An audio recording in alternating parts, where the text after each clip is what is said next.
15 नवंबर को Asia Pacific economy forum APEC की 30वीं बैठक होने जा रही है। इस बार इस बैठक को सैन फ्रांसिस्को में आयोजित किया जा रहा है।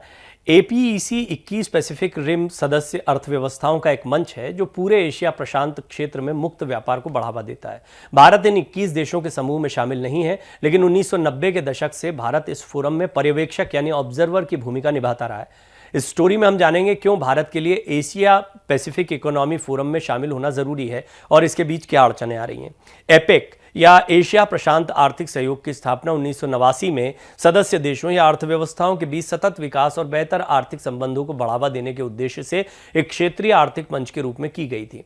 एशिया पैसिफिक इकोनॉमी फोरम या एशिया प्रशांत आर्थिक सहयोग में 21 देश शामिल हैं, जिन्हें 21 पैसिफिक रिम सदस्य की अर्थव्यवस्थाओं का एक मंच माना जाता है। ये रिम सदस्य पूरे एशिया प्रशांत क्षेत्र में मुक्त व्यापार को बढ़ावा देते हैं। इन 21 देशों में Australia, Canada, Japan, Malaysia, Philippines, USA, Thailand, Singapore, Brunei, Darussalam, Indonesia, दक्षिण कोरिया, न्यूजीलैंड इसके संस्थापक सदस्य हैं। तो वहीं 1991 के बाद हांगकांग, चीनी ताइपे, चीन, Mexico, Papua New Guinea, Chile, रूस, वियतनाम जैसे देशों ने इसकी सदस्यता ली। भारत ने 1990 के दशक में एपेक में शामिल होने का प्रयास कर रहा है तब से ही, लेकिन वो आज भी इसमें ऑब्जर्वर बना हुआ है। इसके लिए भारत 2000 के दशक से इस क्षेत्र के साथ व्यापार और निवेश संबंधों का विस्तार कर रहा है। विशेष रूप से भारत आसियान मुक्त व्यापार समझौते और सिंगापुर और मलेशिया के साथ व्यापक आर्थिक सहयोग समझौतों के माध्यम से इसकी कोशिश कर रहा है, लेकिन कुछ एपेक सदस्य देश भारत को इस फोरम में शामिल नहीं होने देना चाहते हैं। इन देशों में शामिल सदस्य देशों ने पूर्व वैश्वीकरण युग में भारत के प्रवेश का विरोध किया था। तब से ही एपेक में सदस्यता फ्रीज है, जिसके चलते भारत अब तक इसका सदस्य नहीं बन पाया है। वहीं भारत दुनिया का सबसे बड़ी आबादी का देश है, साथ ही दुनिया की 5वीं सबसे बड़ी अर्थव्यवस्था भी है। 1990 के बाद से वैश्विक सकल घरेलू उत्पाद में उसकी हिस्सेदारी 2 गुनी से अधिक हो गई है। व्यापार भारत की अर्थव्यवस्था के लिए महत्वपूर्ण है। 2022 में इसके सकल घरेलू उत्पाद का लगभग 49% हिस्सा था, जो अब और बढ़ रहा है। ये इंडोनेशिया के बराबर है और जापान, संयुक्त राज्य अमेरिका और कोलंबिया से अधिक है, जो 1995 से एपेक सदस्यता की मांग कर रहे हैं। एपेक का सदस्य बनना भारत को कई मायनों में लाभ पहुंचा सकता है, जैसे घनिष्ठ आर्थिक संबंधों को बढ़ावा मिलेगा, व्यापार और निवेश प्रवाह को सुविधाजनक बनाया जा सकेगा, प्रमुख अर्थव्यवस्थाओं तक बाजार की पहुंच होगी, व्यापार प्रक्रियाओं और विनियमों को सरल और सुसंगत बनाकर एपेक के साथ जुड़ने से भारत के निर्यात को बढ़ावा मिल सकता है। इसके अलावा इसे प्रत्यक्ष विदेशी निवेश को भी आकर्षित करने में मदद मिलेगी। मेक इन इंडिया जैसी घरेलू पहल का समर्थन किया जा सकता है। इसकी सदस्यता भारत को सर्वोत्तम प्रथाओं को अपनाने, व्यापार प्रक्रियाओं को सुव्यवस्थित करने और लेन देन लागत को कम करने के लिए प्रोत्साहित कर रही है।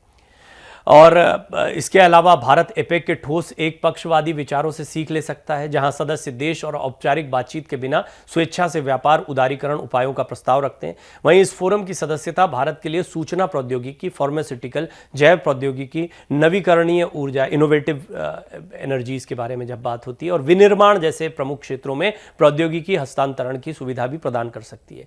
नई प्रौद्योगिकियों तक पहुंच एपीईसी एपेक के जो सदस्यों के बीच है, एक दूसरे के विचारों का आदान प्रदान करने और क्षमता निर्माण को बढ़ावा देने के साथ साथ भारत की प्रतिस्पर्धात्मक और उत्पादकता को भी बढ़ा सकता है। भारत के शामिल होने से एपेक सदस्यों को भारत की श्रम शक्ति तक पहुंच बढ़ाने, उपभोक्ता बाजारों का विस्तार करने और अधिक निवेश के अवसर पैदा करने के भी लाभ मिलेंगे। बदले में भारत को प्रभावशाली एपेक व्यापार सलाहकार परिषद समेत एपेक के संसाधनों और इसकी विशेषताओं तक आसानी से पहुंच मिलेगी।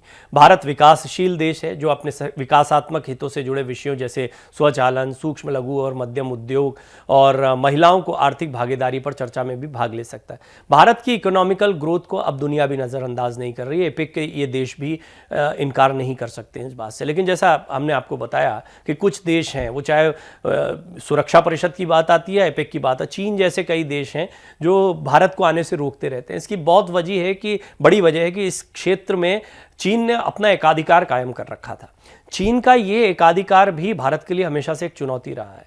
भारत और चीन के विकास को एक जैसा देखा जाता है, लेकिन चीन बहुत आगे निकल गया शक्ति के मामले में या व्यवसाय के मामले में, और भारत अब भी विकासशील देशों की श्रेणी में ही है, और भारत अब भी अपने आप को विकसित देशों की श्रेणी में लाने के लिए प्रयासरत दिखाई पड़ता है। इसकी बहुत बड़ी वजह है कि हम अपने व्यवसाय को, व्यापार को अंतर्राष्ट्रीय स्तर पर निर्यात के लिहाज से, आप भारत का आंतरिक बाजार देखेंगे तो पूरी दुनिया यहाँ व्यापार करना चाहती, खुद चाइना भी जानता है कि उसके लिए कितना बड़ा मार्केट के तौर पर तो देखते हैं, लेकिन एक प्रोडक्शन के नाते या एक प्रोड्यूसर के नाते भारत को उतनी तवज्जो यहाँ के कुछ देश नहीं देना चाहते। उसकी बहुत बड़ी वजह है कि भारत का लेबर जो है वो दुनिया भर में सबसे उत्तम माना जाता है। भारत के पास ऐसे संसाधन हैं, नदियों से प्राकृतिक संसाधनों से लेकर जो हमारा ह्यूमन रिसोर्स है उस तक हमारे पास इतने बढ़िया संसाधन हैं कि हम दुनिया के किसी भी अन्य देश के मुकाबले बेहतरीन प्रोडक्शन कर सकते हैं, अच्छे से अच्छा इंफ्रास्ट्रक्चर लगा सकते हैं।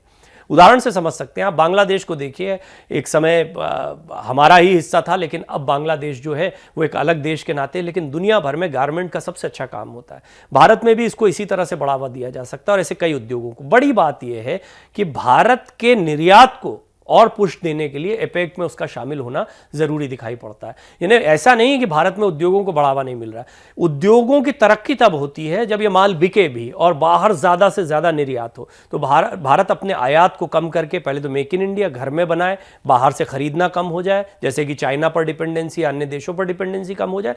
दूसरा, अन्य देशों के पास जो सामान बड़े बड़े देशों से जा रहा है वो भारत की ज़मीन से जा पाए।